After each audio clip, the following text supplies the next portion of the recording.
Hello दोस्तों, welcome to our new video. दोस्तों, इसके पहले वाले वीडियो में हमने बात की थी हमारे फीचर्स और इम्पोर्टेंस ऑफ माइक्रो इकोनॉमिक्स की।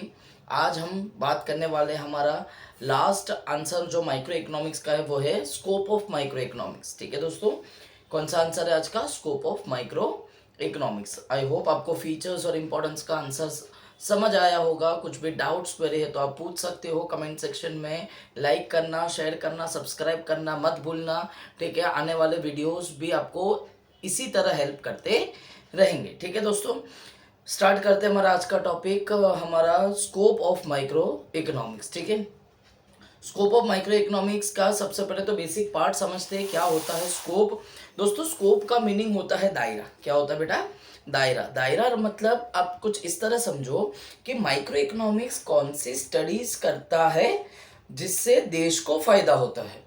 समझो, माइक्रो इकोनॉमिक्स कौन सी स्टडी करता है और इससे देश को फायदा होता है, और कितने दायरे में, कितने एरिया में वो स्टडीज कर पाते हैं माइक्रो इकोनॉमिक्स के टॉपिक्स। तो इसके लिए आपको है ना 3 पॉइंट्स दिए रहेंगे उधर टेक्स्ट बुक में। ठीक है, हमारे महाराष्ट्र स्टेट बोर्ड के टेक्स्ट बुक में आपको 3 पॉइंट दिए रहेंगे। पहला पॉइंट क्या रहेगा उसमें आप देख पा रहे हो, थियरी ऑफ प्रोडक्ट प्राइसिंग करके एक पॉइंट रहेगा उधर, थियरी ऑफ प्रोडक्ट प्राइसिंग। दूसरा रहेगा थियरी ऑफ फैक्टर प्राइसिंग, और तीसरा रहेगा थियरी ऑफ इकोनॉमिक वेलफेयर। अब ये 3 पॉइंट्स हैं। जैसे हम लोग ने लेक्चर्स में भी डिस्कस किया है कि प्राइस थियरी जो है वो हमारा एक फीचर है माइक्रो इकोनॉमिक्स का, जिसका हमने डिस्कशन किया था। अब वही चीज यहाँ पे रिपीट हो रही है। अब देख पा रहे हो पहला पॉइंट क्या है उधर? Theory of product pricing. कोई भी गुड्स, कोई भी सर्विस का अगर प्राइस सेट करना हो तो कौन हेल्प करता है आपको? Micro economics. अगर डिमांड और supply of goods and services, specially individual demand and individual supply of goods and services are studied under the product pricing, theory of product pricing, and product pricing is studied under the micro economics. अब बेटा कैसा है ना, कोई भी goods या service जब आप बेचते हो, दैट इज सप्लाई करते हो, खरीदते हो, दैट इज डिमांड करते हो, इसके पहले वो गुड्स बनाया जाता है। तो प्राइस जो आपने पे किया एज अ कंज्यूमर, वो प्राइस के नीचे उसका इक्वल भी नहीं, उससे नीचे ही वो प्रोडक्ट बनता है। तो आपसे जो प्राइस लिया गया वो प्रोडक्ट प्राइसिंग हुआ। अब बात करते हैं सेकेंड पॉइंट की, थियरी ऑफ फैक्टर प्राइसिंग। क्या होता है फैक्टर प्राइसिंग? फैक्टर प्राइसिंग हमारे 4 फैक्टर्स ऑफ प्रोडक्शन के ऊपर थियरी जो बनी है उसकी बात करता है। पहला क्या है फैक्टर? अपना लैंड। दूसरा क्या है फैक्टर? लेबर। तीसरा क्या है फैक्टर? कैपिटल। और चौथा क्या है फैक्टर? एंटरप्रेन्योर। अब ये चारों फैक्टर्स के जो रिटर्न्स है ना बेटा, रिवॉर्ड्स है। पहला रिवॉर्ड लैंड का, रेंट है। दूसरा रिवॉर्ड लेबर का, वेजेस, सैलरीज जो हम बोलते हैं।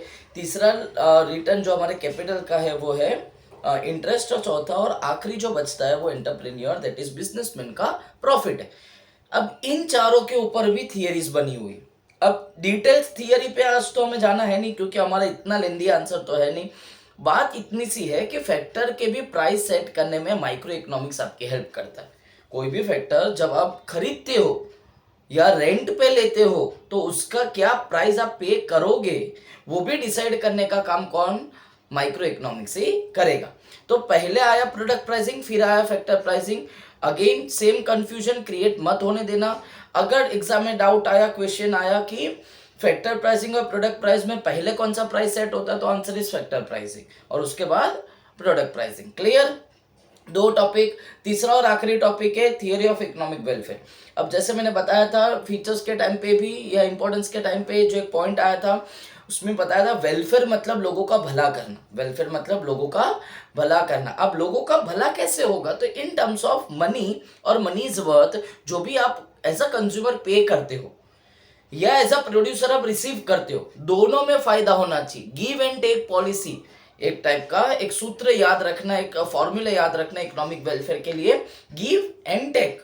अब गिव एंड टेक पॉलिसी के नाम पे हम लोग अगर सब डिवीजन में जाए तो पहला पॉइंट उसमें देखो आपको डॉट करके दिया रहेगा efficiency in production. What is efficiency? तो क्षमता जो इफिशिएंट है बराबर, वो दिखाता है प्रोडक्शन में कौन? अपना इकोनॉमिक वेलफेयर। और इकोनॉमिक वेलफेयर का स्टडी कहाँ होता है? हमारे माइक्रो इकोनॉमिक्स में। अब गेम ये है कि जितने भी रिसोर्सेज, जितना भी रॉ मटेरियल और जितना भी फैक्टर्स ऑफ प्रोडक्शन, जितने रिसोर्स दैट इज उसके साथ साथ रॉ मटेरियल और उसके साथ साथ हमारे चारों फैक्टर्स ऑफ प्रोडक्शन मिलके क्या टाइम पे राइट प्रोडक्शन कर पा रहे, तो ये हुआ हमारा इफिशिएंसी इन प्रोडक्शन। अगर कर पा रहे तो अपने लिए ये फायदा है, अगर नहीं कर पा रहे तो थोड़ा सा दिक्कत आ सकती है। क्लियर। दूसरी बात, अगर हम बात करें हमारे किसकी, थियरी ऑफ कंजम्पशन की, तो कंजम्पशन का थियरी हम लोग ने सीखा है यूटिलिटी के टाइम और डिमांड के टाइम समथिंग, कि जो भी कंज्यूमर गुड्स और सर्विस खरीदता है वो अपने सेटिस्फेक्शन के लिए खरीदता है। तो क्या तुम्हारे गुड्स और सर्विस में एज अ प्रोड्यूसर जो आप बेच रहे हो उसमें कंज्यूमर को सेटिस्फेक्शन मिलने के चांसेस है तो कितना परसेंट है, कब तक है, ये सब हमारा कौन सा स्टडी है, अपना इफिशिएंसी इन कंजम्पशन का स्टडी। और लास्ट में जो बचा बेटा वो है इफिशिएंसी या फिर ओवरऑल इकोनॉमिक एफिशिएंसी, जिसको हम बोलते हैं कि देश में रह के हर एक पर्सन क्या अपना फायदा देख पा रहा है, क्या अपना फायदा और नुकसान इंक्लूडिंग देख पा रहा है। अगर देख पा रहा है तो उसमें से नुकसान कम से कम कैसे कर पाए और फायदा ज्यादा से ज्यादा कैसे हो पाए, इसका पूरा स्टडी करने का काम भी किसका है, हमारे माइक्रो इकोनॉमिक्स का। अल्टीमेटली जो स्कोप के 3 पॉइंट है वो दायरा दिखा रहे हैं आपको। देखा आपने, पहला क्या दिखा, अपने प्रोडक्ट प्राइसिंग देखा, फिर आपने फैक्टर प्राइसिंग देखा और फिर आपने एफिशिएंसी लेवल देखा। Ultimately resource allocation, production, distribution and consumption in the economic structure is studied under the micro economics. That's it, that's all. I hope आपको ये वीडियो समझ आया होगा स्कोप ऑफ माइक्रो इकोनॉमिक्स का। अच्छे से उसको रीड करना, थियरी का आंसर जो हमारे शॉर्ट नोट्स के लिए आने के चांसेस है उसमें ये पूछ सकते हैं आपको बोर्ड एग्जाम में। ठीक है, कुछ भी डाउट्स क्वेरी हो तो कमेंट सेक्शन में लिखते जाना, लाइक शेयर सब्सक्राइब करना मत भूलना। Thank you very much, bye bye, मिलते हैं नेक्स्ट वीडियो में, बाय बाय।